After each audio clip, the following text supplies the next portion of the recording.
అండి టాగూర్ మోటార్స్ నుంచి ఈరోజు మనకైతే టాటా యోధా బండి వచ్చింది. 2021 మోడలు బండి వచ్చి బండికి అన్ని ఫోర్స్లో ఉన్నాయి.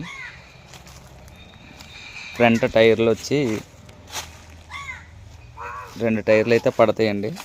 టైర్లు అయితే బాగానే ఉన్నాయి కానీ ఒక 30% వరకే ఉన్నాయి టైర్స్. క్యాబిన్ అంతా బాగానే ఉంది. బాడీ సైడ్లు అయితే పుచ్చిపోయినాయి, పుచ్చి ఉందండి సైడ్లు. బ్యాక్ టైర్లు సీల్ టైర్లు.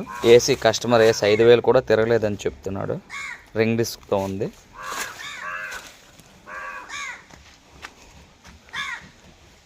ప్లాట్ఫామ్ అయితే బాగుంది. సైడ్లు అయితే పుచ్చిపోయినాయి. 2021 బండి, అన్ని ఫోర్స్లో ఉన్నాయి. కింద అయితే ఎక్కడ ఏమి పుచ్చులు లేవండి బండికి.